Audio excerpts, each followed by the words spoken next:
Happy Media. Sanyuka ngawiriga. Ko Happy Media kuli kulamusako atene kuwaniriza mu programu ekitambula nze omugave basudde okubanga tajikutusako wena josibiro kubanga otekanya kugamba webale nnyo abasubscribinga abalikinga abakomentinga akosana mwe abekanya wakafu bakulisayo mwena ababadde wali ku Katono Mega Reunion Darus yabadde onakule gulwadde lwa Sunday nakozomeza 3 omwezi ogwokutaano mwebale nnyo mwebale kujja mwebale kwesa mukolo kitiibwa mwebale nnyo mwebale ddala abategesi mwebale nnyo agamati omukyala Rabia Abdallah Manaisha agamati Sekabwambale Tamuzadde Muzamiru Kisabagire Kisabagire Muhammad mwebale nnyo mwebale ddala bannange okutegeka omukolo ogwo. Yes, ate nsolo kubanga amwana tu mudamu kubanga mulabagana no okuba no mukotagana bulungi nnyo ina kuba kuferako clips ezimu ezabaddeyo ku mukolo ogwo eza Katono Mega Reunion Darus ate osobola okuba atengana mwatu nawo omanya ebyabaddeyo.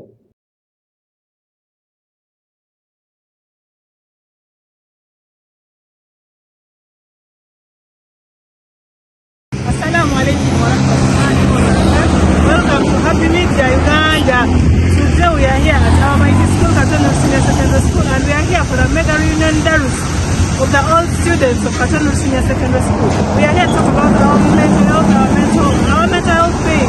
We are here to celebrate, to embark on this memory, to remind ourselves of how the school was, of how things have been, how has life been outside school. And hey, we are also here to motivate our fellow students that are still in school.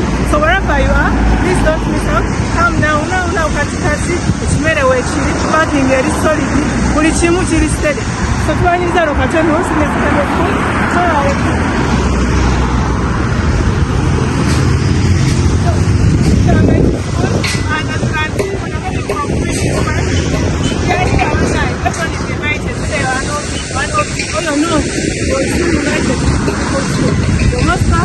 The Mega Reunion Darus that is happening here on the 3rd of May. Let's go here at our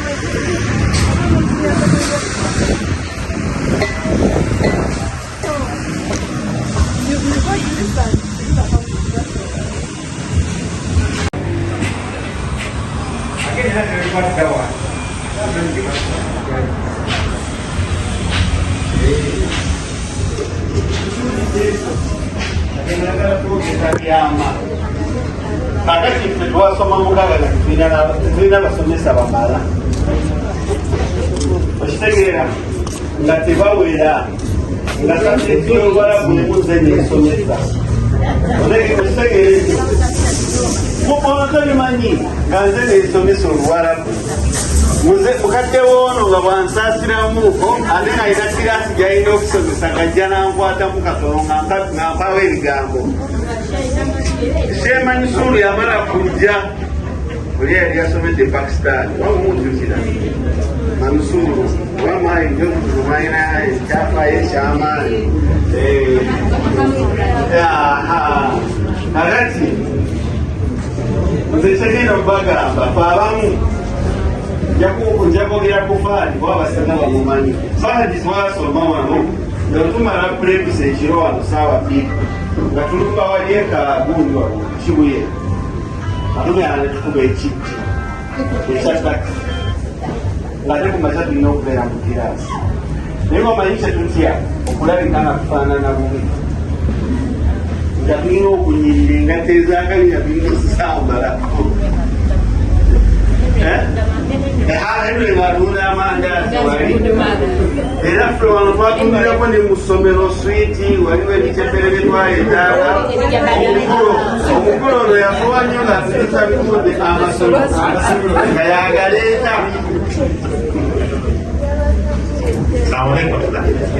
tubandazeemu nyo tuyinza okuva ku programu naye mutusonyiwe naye Mumboze eyo yonna yonna abasomye kati muleke kulowooza nti mwabasobosa okuyiribanga musoma ekimu abantu buli omwazza atitenkanye dunia nga bekolaki nga bwefaanagana saba tuzeeyo akazinda onamusonyi okubasala mu kitu kubantu obudde bwinza otambula oyanza toyanzeege kabanga otukuze sipiidi mukasengeeyo era naye akazinda lakituuka tuvugiddemu egaali agambe nti mulowooza nti muno akasooka twasomasoma dda era tulina history asimanyi ki kyetugenda kuddamu kwogera oliawo katambule mwaka kibwe kiri mwaka ku mwaka wakomye ku mwaka ki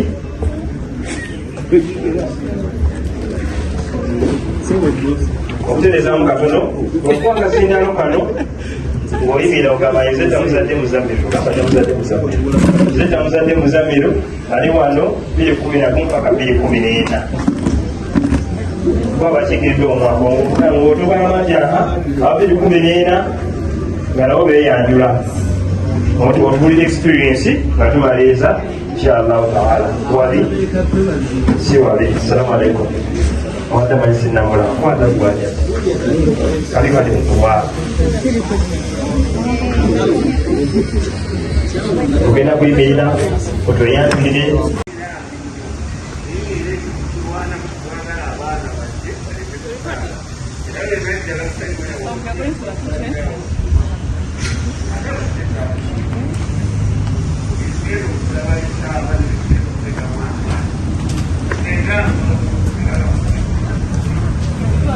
Yeah. So whoever is not yet here, time we are here today at school, Katonor Senior Secondary School. Please come. You can do the video. Maybe I'll do the audio, the voice over later.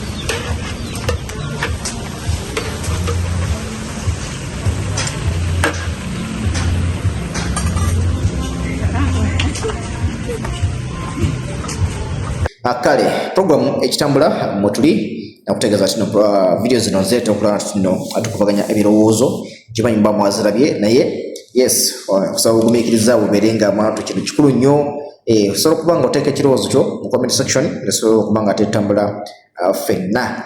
Yatandika ne video ey'omukulu amanyiddwa nga D-Star Hozambe yakuba hit Kabuna Mawanga hit bagita Kabuna Mawanga tayina bwetatuuka okitegeera Hozambe era nga ono yamala yatuuka ekiseera nakola remix y'oluyimba luno era nga agikola n'omukulu Mudra the Viral. Kati bamala okukola remix video gye bakola bagiteeka ku YouTube channel eya Mudra the Viral. Kati Hozambe D-Star Hozambe video nategeeza nti nno sente nyingi ezava mu luyimba luno era nga kigambibwa nti oluyimba lulina views milioni 14 mu bbanga ery'omu myaka 2. Kakati ono omukulu agamba nti nno sente ezava mu video eyo almost ziringa mu milioni 14 eza Uganda. Agamba nti nno sente talina na 11 kyakola kikyalabako era agamba bakulu wabo Mudra ne banne batoola sente ezo. Genda kuba kuteekako video eno obeere ng'ogiraba ate tubeere nga tweyongerayo. Yo mwasibye mutya mwasize mutya. So mwana nze nvudde okwogera ku nsonga zange zinene z'oluyimba lwange olw'Ozambe. Myaka 2 giyise obanga ddene mbadde sivangayo nga sina bulumi nga sina kisina kine nga mwana abasajja baliyo balya ssente gonga mutya wajjayo milioni 14 nze ndi eno bangoba ne mu nnyumba gwe Divairo mwana mazima mwana gole wajjayo milioni 14 kati oyagala nange ngende nzibe mwana oyagala nkole ekyo oyagala ngene mu kibuga ngene ntembe ate nzisiribwa mu maadhi kubisaamu milioni 11 n'ekitundu times 14 tuli okimanyi ziri milioni 100 oluyimba lw'ozambe lwakakola milioni 140 mu mwaka gumu. Kati njagala ombuulire business ki omuntu gy'asobola okukola n'ateeka. Kale tuli fena program ekitambula. Omukyala Kapakat Kapakat avuddeyo n'awa ensonga 5 lwaki wandibadde omudetinga oba waki yandibadde nti ye mukyala gwolina okubeera naye. Kapakat akuwadde ensonga 5 ekisooka n'agamba nti nno sente gw'ozirina ate nga azeetaaga. Ezimu ku nsonga gy'awadde agambye nti gw'olina sente ate nga sente eyo monatu agyetaaga. Kankutereko video osobola okuba nga ate omanya ensonga endala ze yawadde, era ntera mu comment section ombulire ensonga ezo kwakasa osobola okubeera ng'ozirina, osobola okuba nti nno omukyalo ono omudetinga ogufuula mukyalawo oba. Kankuwa ensonga 5 why you should date me. Esooka weesiriwaza kubirawo shegede you need wetaaga demu ng'alimu community disciplinary committee. 2 you have money and I need that money. Reason 3 sentence agirina check it ate fena chimanyi gy'onoonya. Reason number 4 tweyongerayo olwo video nsanyudde nnyo ebadde ku social media okwo omanyi bannayuganda ennaku zino kati mu kutunda ebyamaguzi bye batunda batandise okuba nga abantu bateekamu obuyiiya obw'ekika ekyawaggulu. Olwo ka video kenalabaawo ku TikTok nga bakola challenge yaako amusimanga waliwo ekiwola kyali fema kyali wajjala kikola kitya kati nga bali bakyala basatu bambadde gomesi olaba nga gomesi bazikubira akalango naye mu mbeera kugamba okubanga bateekamu okunyumisa okitegeera. Kati waliwo n'omulala ono yadde yabadde atunda bya gundi accessories zino ez'amasimu n'ebisigadde USB cable naye nga alina kugamba engeri olaba engeri gy'atundamu ateekamu okuyiiya okw'amaanyi. Kavidiyo kano kanyumidde nnyo era nga kugamba ndowooza kati bwe tugenda okuba nga tudda okulaba nti kati buli muntu okulaba nga ofuna ba customer tekigenda kuba nga kikwetagisa kuteeka kalango ku radio oba ku TV wabula social media yo gy'olina okuba nga okola ki gy'olina okuba nga okozesa. Ate nga kino kintu kikulu kuba kati embeera ensi gye tulimu kati nsi ya mutimbagano is a digital world gye tulimu kati whereby nti kati obanga olina ky'otunda oba ky'olanga kyonna olina kuba nga obeeyambisa social media. Ekisooka gwe kennyini nnyini social media yo gy'olina okutandikira okuba nti nno ofuna ba customer. Kankutereko video y'omukyalo ono ng'atunda ng'alanga by'atunda ate naawe oba oli awo ofunemu ekyokuyiga. Muli mutya mutangiza nnyo mu video eno ne mugamba nti ajati yogera ku zino yes big ziri bitya yo nze nabagamba excellent yabima mujamu wenna ng'ogamba excellent tabimala genda mu comment section olabe ojabe no excellent yes byali 4 in 1 ebimala repeat elidde elikali mutangiza nnyo mu video nevayo yiyo excellent yalinyo olimala yo tujisumule no iPhone aja tujibalage eno type C to C 4 in 1 ebimala okisanga nene tubera neno excellent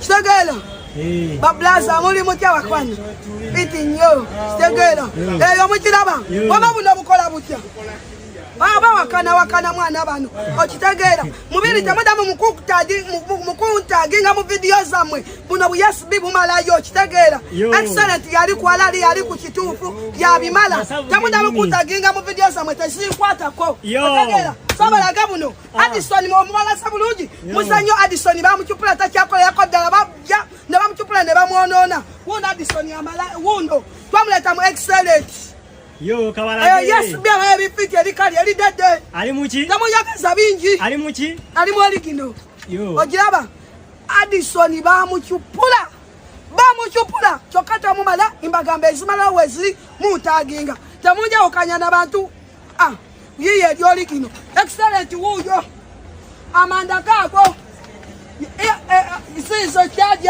kakyaja yes bya ezenjawulo excellent mwagala twalira mulungi video era byonna byammwe okitegeera togwa sizo excellent okitegeera mubiraba mubatwalira mulungi tulinga ababigaba obugabi bibyo Maximum respect. Mama tuwagana tu supportinga. Mujja tukwatagane, tuyambagane mali ya excellent waliye bimala ni fit yali dada likali. Kabaya akakimala, akatukirida ku mtenda gwa sona. Kanali yawo, twagoko kuduka tukwatagana tuyambagane abangisujja butukako twegase. Omugaga mubwagala. Yo. Omugaga mubwagala. Tubwagala. Mama mubwagala mujja tukwatagana tuyambagane. Saira. Bwe tweyongerayo waliwo manyi bagamba culture ziba nnyingi. Osobola okutambula n'otambula kikula bagamba okutambula kirungi nnyo n'oba ng'omanya biki ebigenda maaso mu nsi obaolyawo gy'otali by'otamanyi. Kati waliwo omukyala gwe ndabye ku social media okwo akatambi ng'alya emmese oli eyakoze ka video n'akateekayo ku social media ataddeko akayimba ka Sebatta agamba nti simanga nga tolina okuwasa mukyala sooka omanye eyo gyava ewaabwe kalica yaabwe bo bali batya biki bye bakola. Bayinza okuba nga bali ebintu nga tosobola kubirya n'ogyewasa omukyala naga nti nzija kulya emmese nga lawo ojja waka nga yafumbye emmese nga ne supu yenene naye omukyala ono nanga antabudde bannaye akutta omusito gw'emmese gwali mu kulya.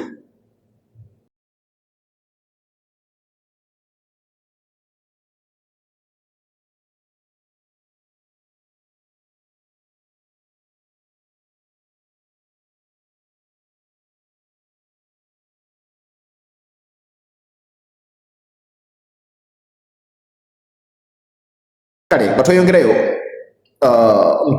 mwami SB4 Salongo jukira ono bafunamu obutakkanya ne Nalongo Anteira mu nsonga zaabwe ez'amaka ebyabufumu nga webimanyi naye afuddeyo n'asaba mukyala we aleme kubeera nga abantu awuddisibwa social media era namutegeeza nti nno abeere nga ajja omukyala Mama Fiina mu nsonga zaabwe wekiba nga nga bo bafunamu obutakkanya nga bo abafumbo ataleme kubeera ng'ayingizaamu abantu abalala abatabiriemu era namukakasa nti nno omukyalo oyo yabaagala nnyo omukyala yamwagala nnyo bonna nga famire ya SB4 ya Sebunya babira era namusaba aleme kuba ng'akola kinga muteeka mu nsonga zaabwe nga bo basobola okubeera nga bo bafunye obutakkanya ne bayomba ne bakola biki naye aleme kubeera nga ateekamu omukyalo kamutereko vidiyo eno basobola okuba nga ateemu atu ogimenya ya SB4 Media. Nalongo wange omulungi wange mama w'abaana bange amazibukamanyi omukyalo ono tabiriimu omukyalo ono yatwagala omukyalo ono yakwagala omukyalo ono yanjagala yatwagala abadde musaale nnyo wakati waffe wakati w'obufumbo bwaffe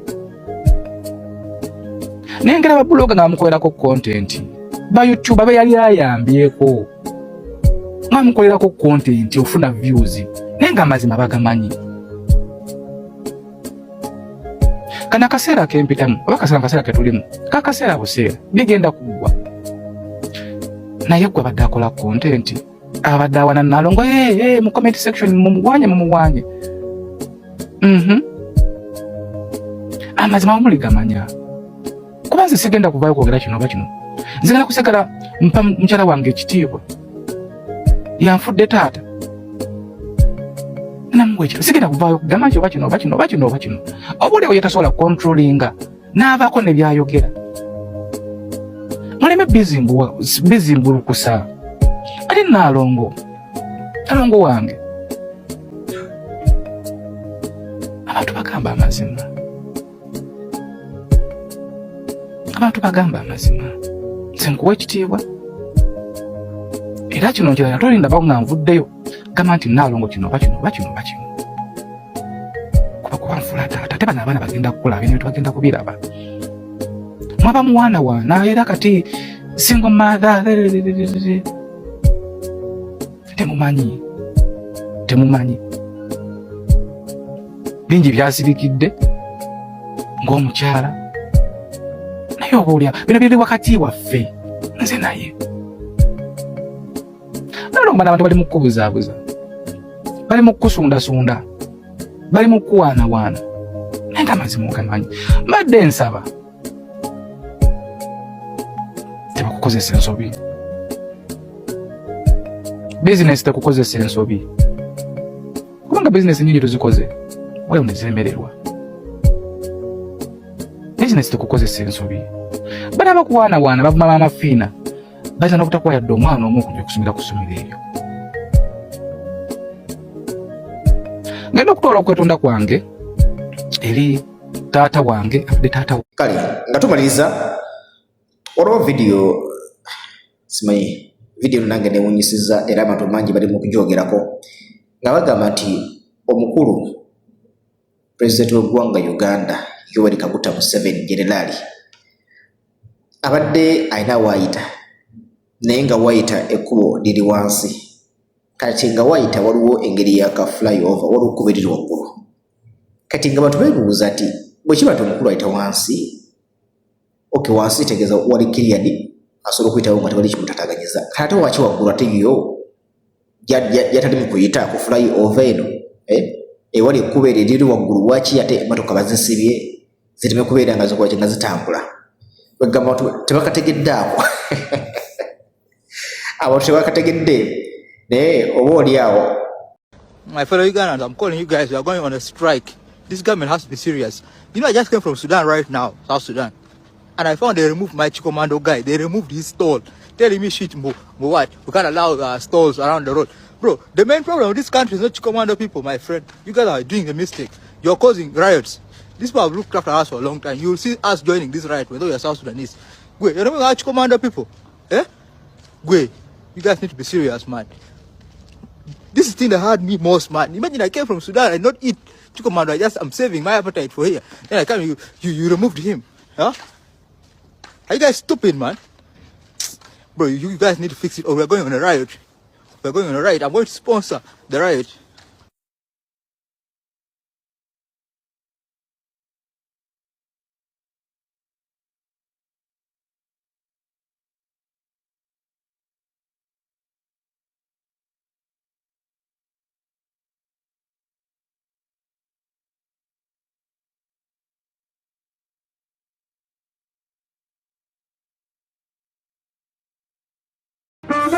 Happy Media.